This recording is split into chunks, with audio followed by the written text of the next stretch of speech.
Right. Erastus, thank you very much for what you keep doing, and you and your other reporters, how you brave the odds and go through all the risk to bring this to Ghana so that we can get some solutions. So, in the report, you confirm a certain habit of people placing phone calls to people in high places, including Sir John's nephew, who is also very popular. And among other things, you also confirm how deep even the task force is complicit, how police and military officers are involved. Look at how bold that man was in bringing the 40,000, and when he was asked, he says, to fuel. Are you the one who fueled the task force? So, in this report and through your work, can you say that you confirm some of the things that Professor Frimpong Boateng talks about that is now being described as hearsay? And unmute your mic. Yeah. Samson, this is no news. The only difference between my work and that of Professor Frimpong Boateng is that he is mentioning names because he is privileged from where he sits to get the information and evidence directly. I was on the field with them, though I hear the conversation that come on the phone because the man who was leading that task force was so committed that he wanted me to film everything, including personal calls on his phones. But he told me that this privileged information, the one on his phone, I cannot divulge that information. So it's up to them. That is why he is mentioning names. That's the only difference. And I must congratulate Mr. Chung and Pofuajikum, who gave me all those rights to film it because he wanted this whole thing to end. But in the end, they had to sideline him. Look, they are very good Ghanaians, people who are very patriotic. And let me tell you this, my default is to trust that leaders have a good mind, they have a good heart. And it's not that they come into leadership seeking to do bad or ill. That's my default. It is when you have been caught to have done one wrong or the other, then I clearly will have an issue with you. So, Erastus, you also, from this, your encounters, many of them, and the bit that you have put into this video can confirm what Professor Frimpong Boateng talks about. Many hundreds, running into thousands of Chinese, nationals who have broken the law, immigration laws, and all of that, get arrested, and upon people receiving these phone calls, they get released. You saw this at first hand, correct? Correct. And I can tell you there's one particular Chinese woman, whenever I go on the field, I meet her, though she has been arrested like 3 times in front of me. The people in the area of Manso, they call her Akusia Chinese. She's well established. She has been arrested so many times. She's grown old. She's working on the field and she's there. I can tell you plenty Chinese people we've arrested. You find them on the field. Every time you go back, they are there. In fact, some of them, they will tell you, Chinese people, Ghanaian people, they like money. They like money, pay money, get good money. And so they keep a sizable amount of money with them every time you meet them. And they are ready to pay. As we speak, when you go to a place called Mrewa, it's in Seshibekwai. One of these people who are denying that they are not part, they've never done illegal mining, they are there. They are mining in the forest as we speak at Mrewa, Seshibekwai. If you go to Bekwai, our own Bekwai in Ashanti region, the forest reserve there, there are people who are mining there as we speak. If you go to Kobro, this video was done in 2018. But go to the Pamprama Forest Reserve and fly a drone and see the level of destruction. There are still people who are mining there as we speak. At Bepuaso, Abuaboso, and this environment. They are there as we speak. I just received, I received up to the minute pictures, videos from the citizens who are living there on a daily basis. Yeah, I got connected to some of the people who deal with you, and occasionally I receive messages from them. As I sit here, sometimes I have to try to suppress not becoming a part of the discussants. I have received military officers in my office. I've received police officers in my office. People who have been at the helm of this Galamsey thing, the fight.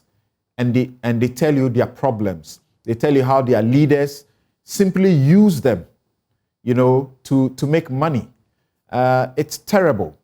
And Erastus was talking, and he's pointing to people whose names have been mentioned in the Frimpong Boateng report, but he will not mention the names. And people attack us. Why don't you mention the names? Well, guess what?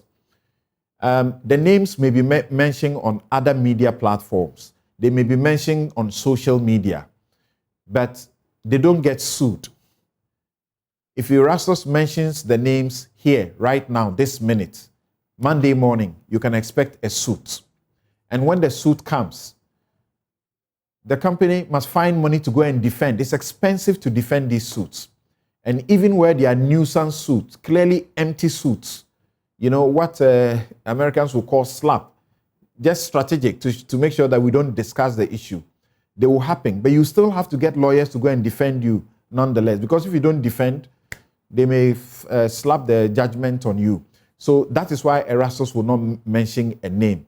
If you have some place where they will mention names and you're happy to join, fine. Thank you very much.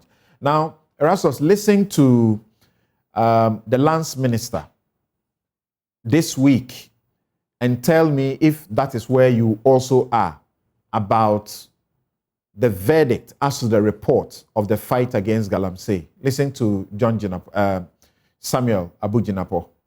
The presidency headed by President Akufo-Addo will not countenance that. The president will not countenance any interference. If there's one person who's been committed to this fight against illegal small-scale mining, it is President Nana Addo Akufo-Addo. I've worked with him closely, and I mean closely and closely. And I do know that his commitment to this fight is totally unflinching, and indeed it will be scandalous, and it will be far-fetched, and it will be impossible for President Akufo-Addo to interfere in the fight against illegal small-scale mining. Indeed, on the contrary, he is the man who is giving me all the courage, who's giving me all the strength, who's giving me all the backing and authority and mandate to go frontal in dealing with this matter. But I want to repeat again, I think it's important that I repeat, that we have to be focused. We have to be focused. We are dealing with life and death issues here. Ghanaian people are losing their lives as a result of illegal small-scale mining. Our river bodies have been polluted. We as we speak, we literally cannot boast of a river body which we can confidently say that this is a river body which is fit for purpose. Our forest cover has been depleted from 1910 to date. 80% of Ghana's forest cover is gone. We are talking about climate change. We are talking about erratic rainfall patterns, which is affecting agricultural production, which is affecting food security in our country. So these are weighty matters that I believe that we need to continue to work to be able to come to grips with this matter. I know the information minister to be a gentleman of honor, and I will never, ever, in the wildest of my imagination, ever come to the suspicion that the information minister will be engaged in an act like that. I'm sure you media people will agree with me, and I think he's a very fine gentleman, decent gentleman, who carries himself very well and does his business with a lot of integrity and candor. But he's responded to those matters. Those are matters that are in a public space, and Erastus, so the focus is not his defense of the president and his defense of his colleague, the information minister. The focus here is where he talks about the fact that he cannot boast of a single river body that is fit for purpose, how Galamsey is wreaking, havoc on our environment. Our drinking water, we are told we are likely to soon begin to buy, import water. I don't know how many Ghanaians can afford that. Is that your report from where you stand? That's my final question to you. And is there any update you can give us from the Akonta mining place where your reports led to the indictment that the government itself, gave on Akonta mining, and yet subsequently appeared to work to absolve him? Samson, I will put all this in one for you. I get emotional, seriously, when I hear people engage in this kind of verbal diarrhea when it comes to illegal mining. It's not a joke. Recently, I came from the Ankobra, such a huge and large river source. You find people sitting directly in the river at places like Anwulenzo, Douale, Dominase, Banso, and its environs, doing illegal mining, pouring every chemical they are using, mercury, lead, everything, directly into the river. Mercury and lead, as we know, they last forever. Recently, a friend of mine did research, picked samples from the Ankobra, went to test with a CSIR in Accra. The results came. You know the WHO standards for acceptable levels for mercury and lead, 0.001. We are seeing 0.019, 18, 16 for mercury and lead. Something that even when it evaporates, it comes down as chemical rain and it stays there forever. If it gets into your system, the doctors will tell you the nervous breakdown you will get. And already, it's my second documentary, I'm working on it. People are dying, developing all manner of diseases as a result of just living close to this river source, bathing in it.